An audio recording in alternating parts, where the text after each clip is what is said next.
Hello दोस्तों, मैं रोहित गर्ग। ज्ञान वेदिका में आपका एक बार फिर से बहुत बहुत स्वागत है। तो दोस्तों, आज हम जो यहाँ पे बात करने के लिए आए हैं वो है एसआई फिजिकल के बारे में। क्योंकि अभी तक जो हमने सीरीज चला रखी है, अब तक हम ये बात कर चुके हैं कि एसआई के एग्जाम में एक्सपेक्टेड कट ऑफ क्या रहनी चाहिए। एक्सपेक्टेड कट ऑफ का मतलब, अगर किसी के 40% से ऊपर एग्रीगेट बन रहे हैं तो कहीं ना कहीं वो इस दौड़ में है कि वो उसको फिजिकल कॉल होगा। और अगर किसी के 50% से ऊपर बन रहे हैं तो वो तो 100% होगा ही होगा उसको। लेकिन मैं ये बात फिर भी कहना चाहूंगा कि जिसके 40% प्लस है ना दोनों में, वो प्लीज फिजिकल की तैयारी करे। कुछ नहीं जाएगा, और नहीं तो आपका बॉडी फिट हो जाएगी।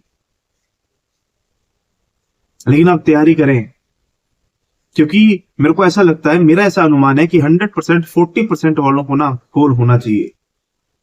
क्योंकि जिस हिसाब से पीछे जो रिजल्ट रहे हैं या जो भी आरपीएससी ने पैटर्न चेंज किया है, उसको देखते हुए मुझे ऐसा लगता है। बाकी देखिए, आपके बीच में बहुत सारे ऐसे महानुभाव हैं जिनको ऐसा लगता है कि 40% तो कट ऑफ क्या ही रहेगी, कट ऑफ तो ज्यादा जानी चाहिए, 200, 250, 350 के पास। मतलब बेतुकी बातें हैं। मैं आपको एक छोटी सी बात बताता हूं। अगर किसी धुरंधर के 280 नंबर आ रहे हैं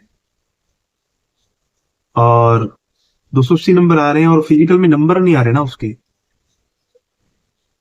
कैसे बात बनेगी? 280 नंबर तो आएंगे नहीं यार, ऐसी बात कहने की है। 280 नंबर तो मतलब मैं ऐसे भी कहता आएंगे नहीं, लेकिन कहने का मतलब है कि आएंगे किसके, बहुत छोटी सी अमाउंट है। मान लो आपके 200 मार्क्स आ गए रिटर्न में और 100 नंबर आपके फिजिकल में आ जाए तो टोटल 300 मार्क्स हो गए। अब 300 मार्क्स से आपको क्या हो जाएगा? इंटरव्यू कॉल हो जाएगा। तो 100 नंबर लेने बड़े जरूरी हैं फिजिकल में। और आगे की संभावनाएं मैं बता नहीं सकता हूं, फिर भी एक्सपेक्ट कर सकते हैं अपन कि सपोज करो यार कि बंदे ही नहीं मिले उनको, फिर क्या करोगे? फिर फिजिकल तो तैयार नहीं है आपको कॉल लेटर आपके वो आगे, आपका फिजिकल देना है आपको। कैसे?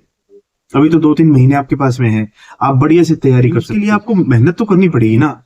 आपने एक पड़ाव पार कर लिया, अपने जितनी आप में योग्यता थी, जितनी आपने मेहनत की, उतनी से आपने वो पड़ाव पार किया। अब आपको ये पता लग रहा है कि हाँ सर, मेरे 40 बन रहे हैं, मेरे 42 बन रहे हैं, मेरे 43% बन रहे हैं, तो नेक्स्ट को तो हम बहुत बेहतर कर सकते हैं ना। और कैसे होगा वो? सुबह उठो जल्दी, 4 बजे बिस्तर छोड़ दो और 4 घंटे 5 घंटे ग्राउंड में जाओ आप। शाम को फिर ग्राउंड में जाओ आप। टारगेट सिर्फ एक ही होना चाहिए कि जो रिटर्न में हुआ उसको भूल जाओ, और अब अपने को काम करना फिजिकल के लिए। और फिजिकल में अपने को नंबर चाहिए पूरे के पूरे, 100 में से 100। आप टारगेट बना के चलिए, हो जाएगा आपका। कोई बड़ी बात नहीं है, टारगेट होना जरूरी है। 2-3 महीने मेहनत कर लेंगे ना तो इंटरव्यू कॉल हो जाएगा। और इंटरव्यू कॉल जो हो जाएगा तो उसके अंदर ये मान के चलें, आपकी 36% लेने तो अनिवार्य है, जरूरी है, वो तो लेने ही है। और जो इंटरव्यू की अगर बात करें तो मे भी पॉसिबिलिटी ये है कि इंटरव्यू में 25 नंबर आ जाते हैं, 25 से 30 नंबर के आसपास। अगर आप अच्छे मतलब पढ़े तो हैं ही आप, इसमें तो कोई दिक्कत है नहीं। तो थोड़ा बहुत करंट अफेयर की और आसपास की नॉलेज लेके आप पहुंच जाना, हो जाएगा, कोई दिक्कत नहीं। तो मेहनत से सब कुछ पॉसिबल है। अब अगर कुछ बच्चे ऐसे होंगे जिनको भी फिजिकल के बारे में पूरा नहीं है अभी आइडिया कि सर कैसे होगा, हमें कैसे बुलाएंगे, कैसे होगा, तो मैं आपको एक बात कहता हूँ कि आपने पहले अपने पास में जो भी फिजिकल का अपने पास में फॉर्मेट आया हुआ है उसको पढ़ लो आराम से। उसमें से ये देखो कि आपकी योग्यता एकदम फिट कहाँ पे, जहां आप 100 में से जो भी उनका क्राइटेरिया मैक्सिमम टू मैक्सिमम, जिसमें से आप क्रैक कर सकते हो। अब इसमें एक चीज है ना, मेरे टाइम के अंदर शायद 5,000 मीटर की दौड़ थी, वो शायद इसमें नहीं है। 100 मीटर ही है इसमें ओनली। मेरे टाइम में 5 किलोमीटर की दौड़ भी थी इसमें, 2010 के आसपास की बात। मेरे को ऐसे याद आ रहा है ना। चलिए कोई बात नहीं, जो भी है हमारे पास में फिजिकल जो दिया वो उसको क्रैक तो करना ही है। बाकी अपने जो मेजरमेंट है, हाइट है, चेस्ट है, 5 सेंटीमीटर का शायद उसमें फुलाव भी मांगते हैं, तो वो भी आप अपना मेजर कर लें। कोई कमी है तो उसको दूर करें। और मतलब निराश नहीं हुए आप। ये मत सोचिए कि मेरे नंबर कम बन रहे हैं सर, मैं करूं कि नहीं करूं। आप करो, नॉर्मलाइजेशन पेंडिंग है इसलिए कह रहा हूं, जिसके नहीं बन रहे वो भी करो। ये जो नॉर्मलाइजेशन के बाद में मार्क्स आएंगे ना, तब शायद हो सकता है जो अंदर था वो बाहर हो, जो बाहर वो अंदर हो जाए। तो इसलिए जिसका भी है थोड़ा सा भी से बॉर्डर लाइन पे भी बैठा है ना, वो उसको भी करना चाहिए फिजिकल। फिजिकल करोगे तो इंटरव्यू कॉल हो जाएगा, और इंटरव्यू कॉल हो जाएगा तो सब व्यवस्थाएं सेट हो जाएंगी आपकी। तो इंटरव्यू तक तो पहुंचो, मोटिवेशन तो बनेगा ना आपका। तो जरूरी भी है इंटरव्यू तक पहुंचना, क्योंकि आगे वैकेंसी नहीं है। अभी मैं नेक्स्ट एक वीडियो भी आएगी मेरी, ये 2021 एसआई की भर्ती जो हो रही है ना, उसके रिगार्डिंग मैं एक वीडियो बनाऊंगा। अभी हाईकोर्ट ने उसमें भी फैसला दिया हुआ था, 7-8 दिन हो गए उसके लिए, और लेकिन अभी तक ना तो आरपीएससी गौर कर रही है ना गवर्नमेंट को गौर कर रही है उसके ऊपर। वो भर्ती आपके लिए नेक्स्ट अपॉर्चुनिटी है। जो मतलब जो भी कैंडिडेट जिन्होंने 2021 में फॉर्म भरा था, उनके लिए कह रहा हूं मैं, उनके लिए बेस्ट अपॉर्चुनिटी है। अगर वो इसमें है, इस भर्ती में वो पेपर दे के आए थे और उनको लग रहा है कि कुछ गलत हुआ या मेरा नहीं हो रहा है, तो उसके लिए अभी भी बेनिफिट है। दूसरी बात, एज रिलैक्सेशन उसमें मिलेगा आपको। आपकी एज कुछ भी हो गई है, लेकिन अगर आपने वहां फॉर्म भरा था उस समय का, तो वो इस बार पेपर देगा वापस। अभी आ सकती है, 2026 में आ सकती है, क्योंकि फैसला जैसी कोर्ट ने तो फैसला दे ही दिया है। अब गवर्नमेंट जैसी फैसला लेगी, तुरंत उसको आरपीएससी की वैकेंसी, इसकी एसआई की वैकेंसी वापस निकालनी पड़ेगी। तो जो बेल्ट सर्विस में जाना चाहता है, जिसने कसम खा रखी है मेरे को जाना ही बेल्ट सर्विस में है, और वो 2021 का पेपर दे के आया था, टेंशन मत लो, मेहनत करो बस। मैं खुद ईओआरओ की तैयारी कर रहा हूं। मेरा पशु प्रीचर में हो गया था, रिजाइन करके आया हूं अभी। मैं भी मेहनत कर रहा हूं। मेरी एज 37 के अराउंड है, और मैं अभी भी लगा हुआ हूं, मेहनत कर रहा हूं। आप मेरे साथ जुड़े, अपन बैठ के बात क्या करेंगे, क्या पढ़ना है, क्या छोड़ना है, क्या दिक्कत है। यूट्यूब पे वैसे भी बहुत सारे बैठे हैं, तो एक मैं हो गया तो क्या है ना। कम से कम भी ऐसा तो है, मेरे लिए बैठ जाओ। आपको अगर नॉलेज है तो आप शेयर करो मेरे साथ में, कहां दिक्कत है। तो जरूरी थोड़ी ना ये बात कि मुझे ही सारा नॉलेज है। मैं कमेंट पढ़ता हूं, लोग कहते हैं कि सर आपको नॉलेज नहीं है। बिल्कुल नहीं हो सकती, आप दे दो यार। आपके पास में जो अनुभव हो सकता है मेरे पास, आपके पास में मेरे से ज्यादा अनुभव हो, तो ज्ञान लेने में तो कोई दिक्कत नहीं है ना। एज से ज्ञान थोड़ी ना आता। ज्ञान तो हमें दुनिया सिखाती है, हमारी परिस्थितियां सिखाती है ज्ञान। हो सकता है आपकी परिस्थितियां मेरे से भी ऐसी रही हो कि आपने मुझसे ज्यादा गेन किया हो, लेकिन हाँ, जितना मैंने पढ़ा या जितना मैंने समझा है ना, वो आपके साथ शेयर साझा जरूर करना, मतलब करना चाहता हूं। तो मैं ज्यादा लंबी बात खींचूंगा नहीं। अपन अब बात करेंगे फिजिकल का जो भी अपना फॉर्मेट है, उसमें क्या है क्या नहीं है। लेकिन उससे पहले एक बात, आप मेरा प्लीज, मैंने कल भी आपको एक वीडियो में बात की थी, अब फिर आपसे रिक्वेस्ट करता हूं कि सर आप प्लीज ना इसको सब्सक्राइब करें, चैनल लाइक करें, शेयर करें, ताकि ज्यादा से ज्यादा लोगों तक मैं पहुंच सकूं, वो मेरे तक पहुंच सके।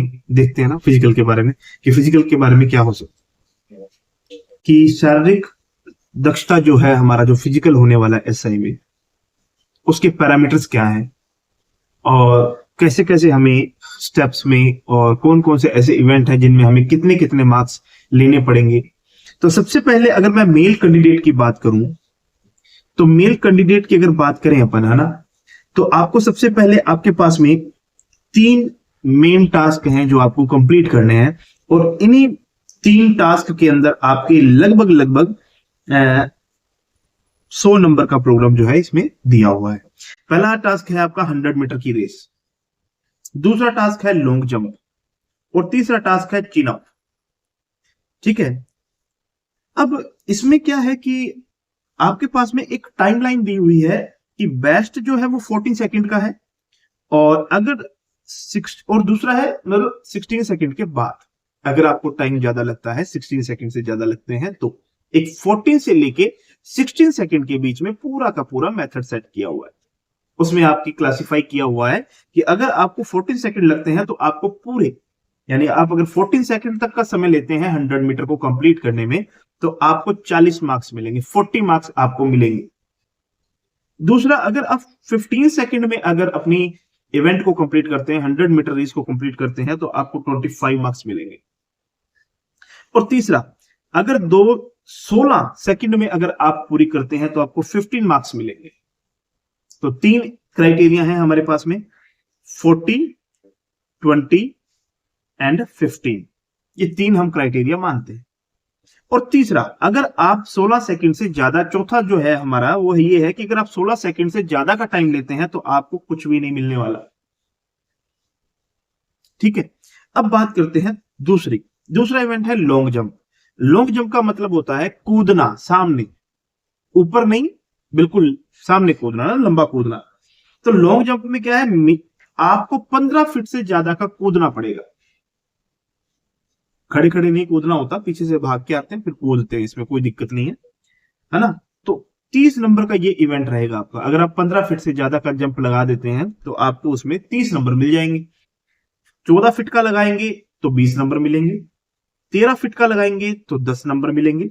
और अगर 13 फीट से कम लगाएंगे तो आपको 0 नंबर मिलेगा। ये लो जी, ये आपका दूसरा इवेंट भी कंप्लीट हो गया। तीसरी बात करें, चिन अप। कहता है this is the wing on the beam over head and at one time. ठीक है, इसमें कहता है 7 ह्यूज लगाने आपको, इसमें आपको मिलेंगे क्या, 30 मार्क्स का ये है। और उसके बाद में है 6, अगर ह्यूज करते हो आप तो 20, और 5 करते हो तो 10। तो इसमें क्या है, अगर 5 से कम करोगे तो आपको कुछ नहीं मिलेगा। अब आपको मैं ये लो, तो अब अगर मैं इस एवरेज बात करूं ना, मैं अभी मेल कैंडिडेट की बात कर रहा हूं, ओनली मेल कैंडिडेट, ना तो ये एक्स सर्विसमैन है ना ये फीमेल है, अभी सिर्फ मेल कैंडिडेट की बात कर रहा हूं। तो मेल के अंदर अगर मैं इसको एवरेज मानूं आपका 15 मार्क्स 100 मीटर में आएंगे, 20 मार्क्स लॉन्ग जंप में मान लेते हैं, और 6 ह्यूज आप मान लो इसमें तीसरे इवेंट में, इसमें आपको 20। तो ये मान के चलिए आप कि 55 मार्क्स तो एवरी है, मतलब आ जाएंगे मोस्टली सबके 55 मार्क्स। 55, 50, 60 इसके बीच में तो कॉमन रेशियो रह जाएगा। अब सिलेक्शन किसका, इंटरव्यू इस पे डिपेंड करेगा। आपके पास में अगर आपके रिटर्न में कम है तो मेरे हिसाब से 40 मार्क्स ऐसे हैं जो आपका गैप खत्म करेगा। जैसे अगर आपके 180 नंबर आ गए रिटर्न में और किसी के 220 नंबर आए हैं, 220 नंबर आए हैं, तो गैप कितना, 40 मार्क्स का है। लेकिन आपका फिजिकल अच्छा है, अगर आपका फिजिकल अच्छा है तो आप ये समझ लीजिए कि आप 100 मार्क्स लेके आ रहे हैं। और 220 वाला अगर लेके आ रहा है 55-60 नंबर, आपके 100 नंबर है, तो 40 नंबर का गैप आपने पूरा कर दिया ना। आप दोनों के दोनों कहां पहुंच जाएंगे, 270 280 पे पहुंच गए। तो आप तो जिसका रिटर्न अच्छा हुआ तो उसके बराबर आ गए। दिक्कत कहां है, कोई दिक्कत नहीं है ना। हाँ, तो इसीलिए कह रहा हूं फिजिकल पे काम करो। आपको इंटरव्यू कॉल करवाने में बहुत बड़ा योगदान रहेगा फिजिकल।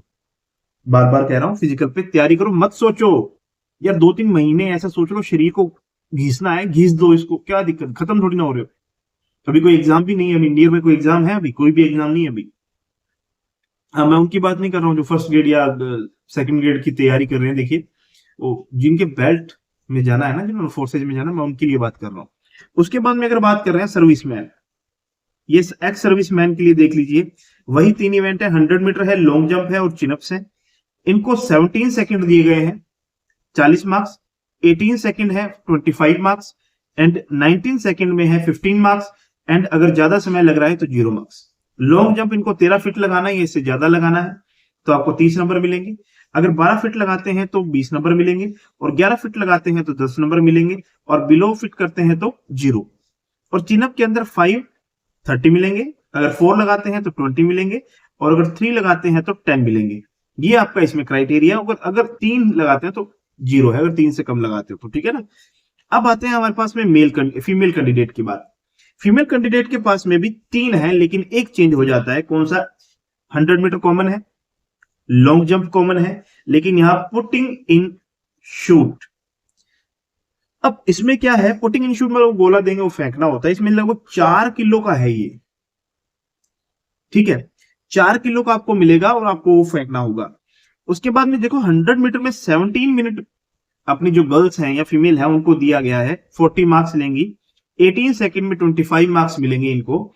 अगर 19 सेकंड में 100 मीटर की रेस पूरी करती हैं तो 15 नंबर मिलेंगे, और अगर 19 सेकंड से ज्यादा का समय लगा रही हैं तो इनको 0 मार्क्स मिलेंगे।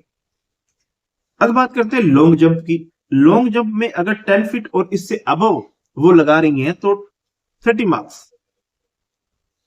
19 फीट 9 फीट पे लगा रही हैं तो 20, 8 फीट पे लगा रही हैं तो 10 नंबर, बिलो 8 फीट लगा रही हैं, 8 फीट से कम लगा रही हैं तो उनको 0 नंबर मिलेंगे। फिर है हमारे पास में पुटिंग शॉट। अगर वो 16 फीट तक उसे फेंक देती हैं तो 30 नंबर मिल जाएंगे।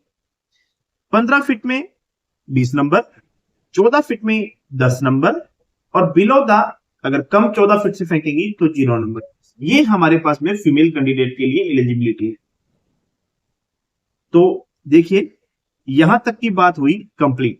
ये आपको इवेंट मिलेंगे जिसमें आपको अपने फिजिकल के अंदर यानी पीटी में 100 मार्क्स लेने हैं। और जिसके अब बात करते हैं आपके शारीरिक यानी फिजिकल, उन्होंने क्या फिटनेस मांगी है आपसे, आपकी हाइट कितनी होनी चाहिए और आपका जो चेस्ट है वो कितनी होनी चाहिए, कितने सेंटीमीटर का फुलाव होना चाहिए, इसके ऊपर भी बात करते हैं। देखिए आपकी जो रिक्रूटमेंट है, रिक्रूटमेंट नोटिस में तो इसे इंग्लिश में दिया हुआ है, लेकिन मैं इसको अच्छे से समझाने की कोशिश करूंगा। इसको अपन हिंदी में ट्रांसलेट करते ताकि आपको बहुत अच्छे से समझ में आ जाए। इसमें यह बात कही है कि सेवा में सीधी भर्ती के लिए उम्मीदवार का मानसिक और शारीरिक स्वास्थ्य अच्छा होना चाहिए। उसे किसी भी मानसिक या शारीरिक विकार से मुक्त होना चाहिए, मतलब उसको किसी भी प्रकार की शारीरिक या मानसिक परेशानी नहीं होनी चाहिए, पहली बात, ताकि वह सेवा के सदस्य के रूप में कर्तव्यों का कुशलता पूर्वक निर्वहन कर सके।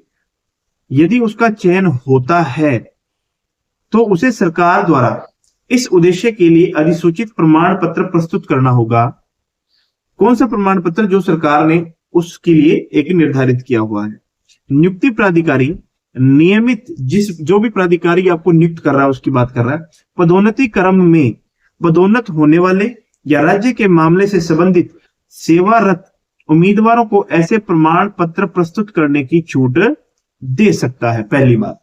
दूसरी बात, यदि उसने पिछली नियुक्ति के लिए परीक्षा दी हो और नए पद के कर्तव्यों के कुशल निर्वहन के लिए दोनों पदों पर चिकित्सा परीक्षा के आवश्यक मानकों को पूरा किया हो और उसकी आयु ने इस उद्देश्य के लिए उसकी दक्षता को कम न किया हो, मतलब एज बढ़ रही है उसकी, तो उसकी एज की वजह से उसकी कार्य कुशलता या दक्षता में किसी प्रकार की कोई कमी ना हो, तो क्या होगा? पहला, एक उम्मीदवार यदि किसी अन्य उम्मीदवार द्वारा पहले ही चिकित्सा परीक्षा दी जा चुकी है तो उसे प्रमाण पत्र प्रस्तुत करने से छूट है। दूसरा, महिला उम्मीदवार के मामले में कोई भी उम्मीदवार जिसकी ऊंचाई 168 सेंटीमीटर से कम है और जिसकी बिना फुलाए छाती का माप 86 है, छाती का न्यूनतम 5 सेंटीमीटर विस्तार हो, उससे शारीरिक रूप से फिटनेस नहीं माना जाएगा।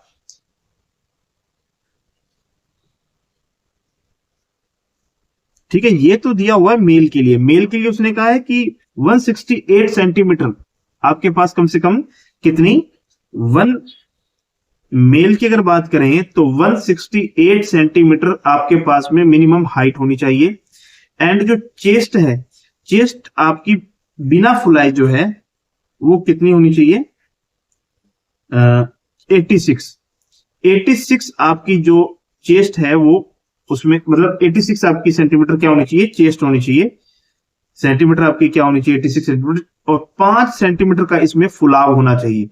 तो ये है male parameter. And female parameter की अगर बात करें तो फीमेल पैरामीटर आपके ये हैं 152 सेंटीमीटर तो होनी चाहिए हाइट, और 47.5 उनका होना चाहिए वेट। ये बात भी ध्यान रख लीजिए।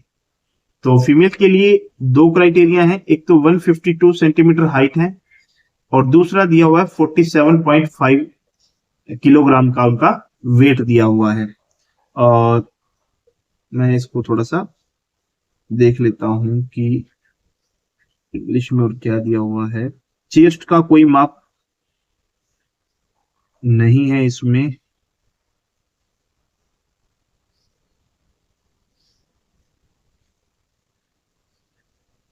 और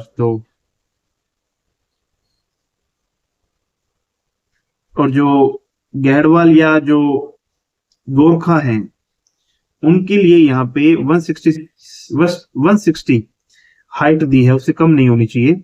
और उनकी चेस्ट जो है वो 79, और अगर उसमें फुला दे तो 84 की बात ये कर रहा है। तो इस तरह से आपकी ये फिटनेस है। और दूसरी बात यहाँ एक और भी बात है कि commission shall be not recommended candidate who have secured than 36% mark in interview and 45 mark aggregate। तो आपको इंटरव्यू जब आपको कॉल हो जाएगा तो मिनिमम इंटरव्यू में 36% मार्क्स लेने हैं और 45% मार्क्स एग्रीगेट आपको लेने हैं ओवरऑल, ठीक है। और इसके बाद दूसरी बात यह है कि जो आरक्षित कैटेगरी है उसके लिए 30% एंड 40% का इसमें रखा गया है। चलिए आज के लिए इतनी बात करते हैं। जो बातें शेष रह गई हैं या जो आपके कुछ कमेंट हैं या कोई भी क्वेरी हो तो आप मुझे कमेंट कर दीजिए ताकि मैं उस पर एक वीडियो लेके आ जाऊंगा आपके लिए। शेयर कीजिए, लाइक कीजिए, सब्सक्राइब कीजिए। और जैसे आपको मोटिवेशन की जरूरत है वैसे मुझे भी मोटिवेशन की जरूरत है, तो थोड़ा बहुत मोटिवेशन भी दे दीजिए। सब्सक्राइब करेंगे, लाइक करेंगे, शेयर करेंगे तो मोटिवेटेड रहूंगा, ठीक है। थैंक यू, धन्यवाद, जय हिंद, जय भारत।